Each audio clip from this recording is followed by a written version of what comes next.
दोस्तों, आज मैंने कश्मीर फाइल्स देखी और इसमें इतिहास के उन सभी पन्नों को उधेड़ा गया है जिनसे हमें आज तक आंखों पर पट्टी बांध करके छिपाए रखा गया।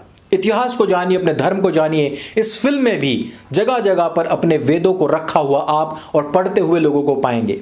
इसी इनिशिएटिव में हमने सनातन हाट का आरंभ किया है और सनातन हाट पर आपको अपना पूरा सच्चा इतिहास और अपने धार्मिक ग्रंथ मिलते हैं। लिंक डिस्क्रिप्शन और पिन कमेंट में दे दिया गया है।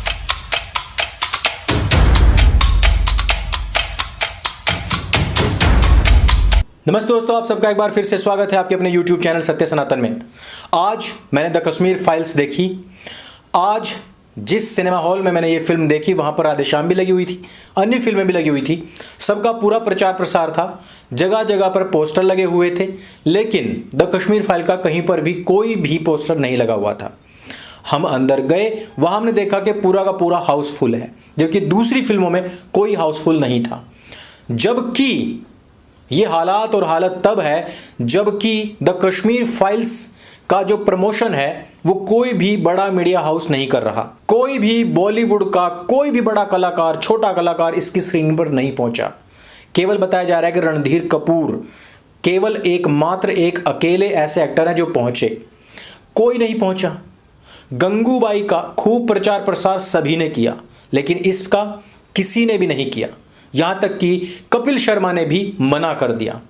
अब आप सोचिए कि इन सबके मना करने के बावजूद, इन सबके बायकॉट करने के बावजूद, असहयोग करने के बावजूद इस फिल्म में हाउसफुल जा रहे हैं। लोग जो अंदर बैठे हैं उनकी धड़कनें थम जाती हैं, सांस ऊपर की ऊपर, नीचे की नीचे रह जाती है और अंत में कोई भी व्यक्ति ऐसा नहीं बचता जिसकी आंखें नम ना हो। जो बिल्कुल कट्टर से भी कट्टर होगा ना, उसके भी मुंह से एक बार चीख निकल जाएगी। ऐसी फिल्म है, रोंगटे खड़े कर देने वाली फिल्म है।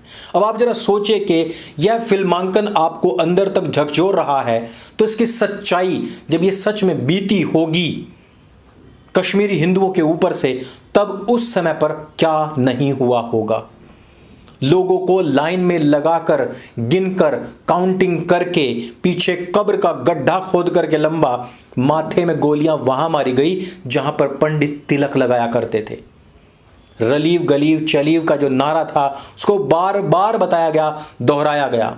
और आज इस फिल्म को देखने के बाद लगता है वास्तव में कि हां, कश्मीरी हिंदुओं के साथ में न्याय हुआ है। मुझे बहुत उम्मीद थी शिकारा से, लेकिन वो एक मामूली सी लव स्टोरी और बैलेंस करने वाली बहुत सारी कहानियों के अलावा कुछ भी नहीं थी, और जिसका कि हमने वहीं पर खड़े होकर विधु विनोद चोपड़ा के सामने विरोध किया था।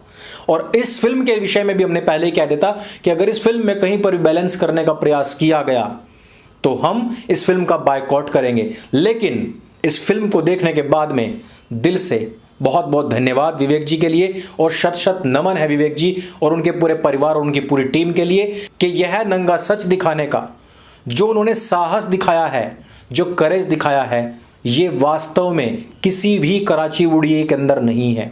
वो तो छोड़ दीजिए, उसको सपोर्ट करने तक की भी हिम्मत किसी में नहीं है।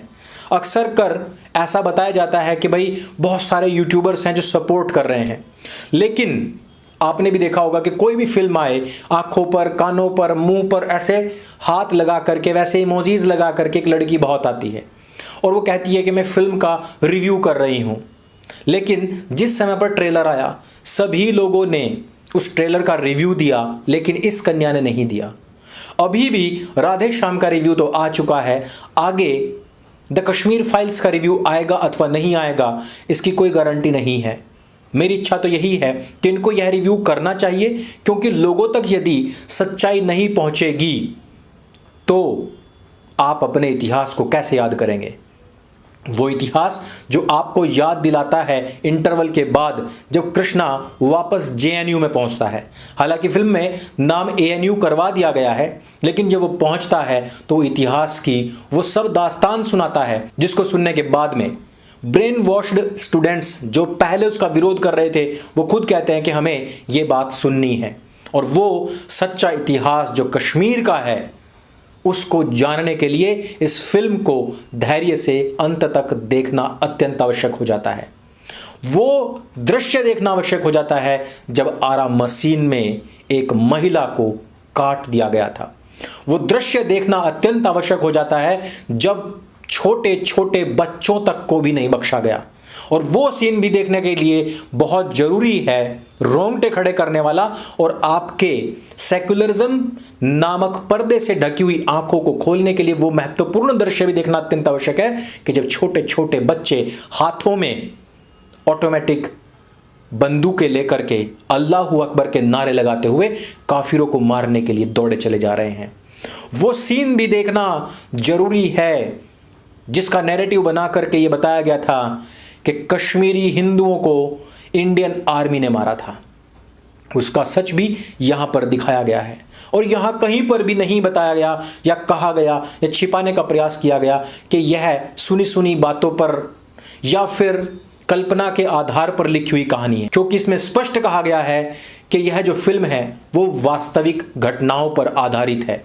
आप जरा सोचिए कि किस प्रकार से हमारे बच्चों को जिनके ऊपर अत्याचार हुआ उन्हीं बच्चों को जेएनयू जैसी संस्थाओं में वहाँ के प्रोफेसर्स और वहाँ की जो फैकल्टीज़ हैं और जो हमारा इतिहास है, जो हमारी पुस्तकें हैं, वो कितना ज़्यादा ब्रेन वॉश कर देती हैं। यानी कि अत्याचार भी हम पर ही हुआ और उस अत्याचार के खिलाफ आवाज उठाना तो क्या बल्कि उसी को जस्टिफाई करने के लिए हमारे ही खून को चुन लिया जाता है। आज अधिकतर हिंदू बच्चे उन मुगलों का बखान कर रहे हैं जिन्होंने हमारी इस विरासत, हमारी इस धरोहर को नष्ट किया। और इस फिल्म में इन सब दृश्यों को दिखाया गया है, इस तरीके से इसकी कहानी को बनाया और गूंथा गया है ताकि जो ब्रेन वॉश्ड रिपब्लिक है उसके जो चर्मचक्षु हैं, इनके ऊपर से मैल हटा करके, धूल हटा करके जो अंदर का ज्ञान है उसको जगाने के लिए यह फिल्म अत्यंत आवश्यक बन जाती है। ज्ञान मत पेलो और आरएसएस और पंडित, प्रिविलेज्ड कास्ट, इस तरीके के जितने भी शब्द और नैरेटिव्स जेएनयू आपके खबीश कुमार जैसे पत्तलकारों और प्रोफेसर्स ने जो बुने हुए हैं उनको भी डिबंक करने का कार्य यह फिल्म करती है। किस प्रकार से उस समय पर न्यूज़ चैनल्स ने पैसे की खातिर या फिर जान बचाने की खातिर झूठ पूरी दुनिया के सामने रखा वह भी बताया गया और सच को किस प्रकार से छिपाया गया वह भी बताया गया।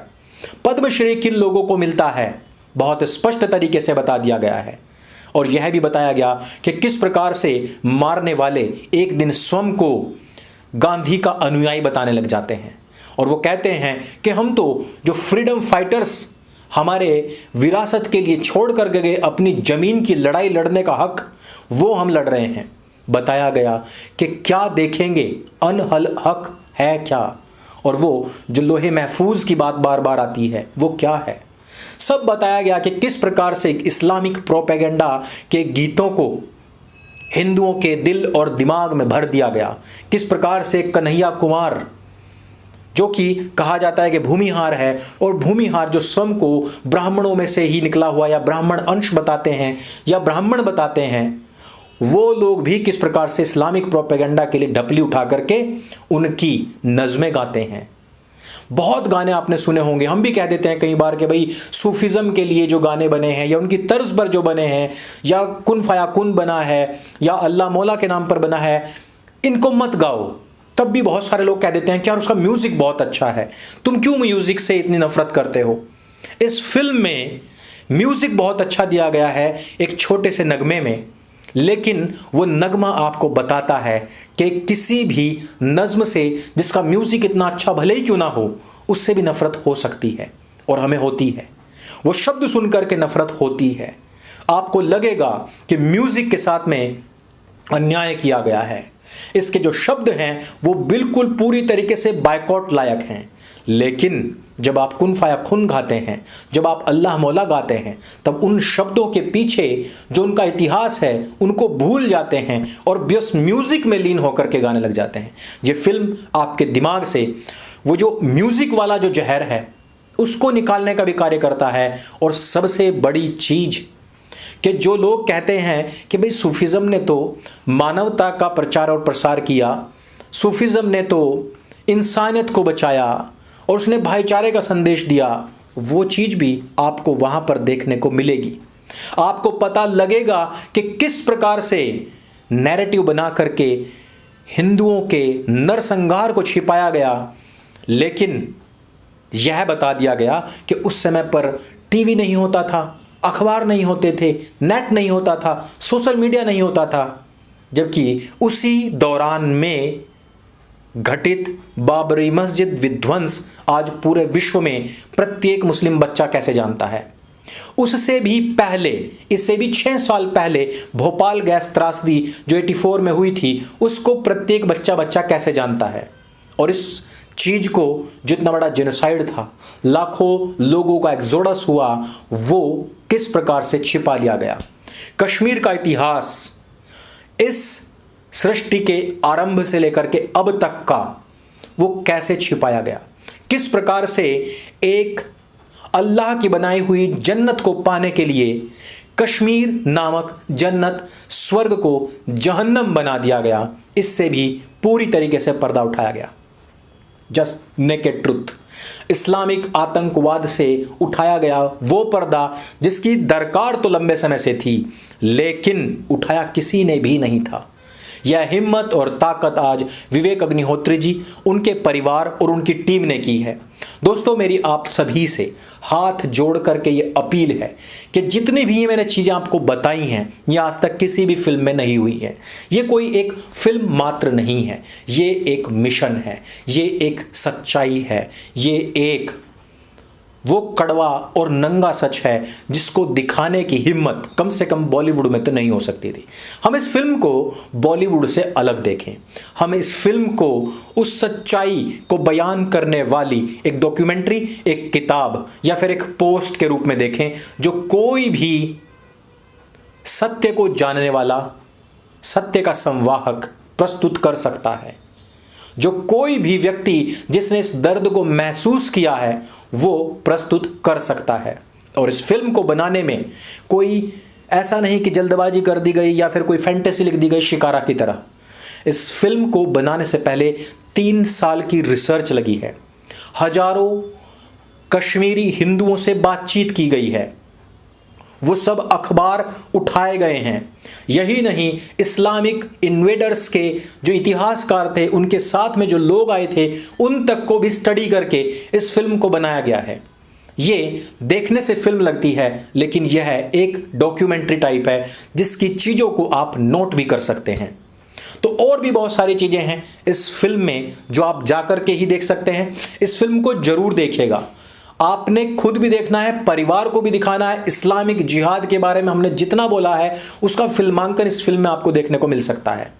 और एक अंतिम बात मैं कहना चाहता हूं, अनुपम खेर जी कहते हैं कि जिस प्रकार से आज मेरा कश्मीर जल रहा है, उसी प्रकार से पूरा भारतवर्ष भी जलेगा अगर हम इसी प्रकार चुप रहे। आप क्या चाहते हैं? क्या आप भी पूरे भारतवर्ष को कश्मीर की तरह जलते हुए देखना चाहते हैं या उससे बचाना चाहते हैं? इस फिल्म को देखिए और हमने आज तक जो कुछ भी बताया है उनको कोरिलेट कीजिए और समझिए कि खतरा कितना बड़ा है और आप अभी तक भी उससे कितने अनभिज्ञ हैं। इस वीडियो में सिर्फ इतना ही, इसी अपील के साथ कि इस फिल्म को आपने स्वयं भी देखना है, लोगों को प्रेरित करना है और उन सब लोगों को उनके चेहरे पर करारा तमाचा मारना है जिन लोगों ने इस फिल्म का बायकॉट किया, बायकॉट करने को कहा, या फिर जो चुपचाप अपने घरों में बैठे हुए हैं। चाहे वो गंगूबाई हो, चाहे वो अन्य कोई भी फिल्म हो, उन सब का खूब प्रमोशन हुआ, इस फिल्म का नहीं। लेकिन उसको हिट कराना, उसको प्यार देना, लोगों तक पहुंचाना हमारा काम है, क्योंकि फिल्में हिट और फ्लॉप हम ही कराते हैं। तो इस वीडियो में सिर्फ इतना ही।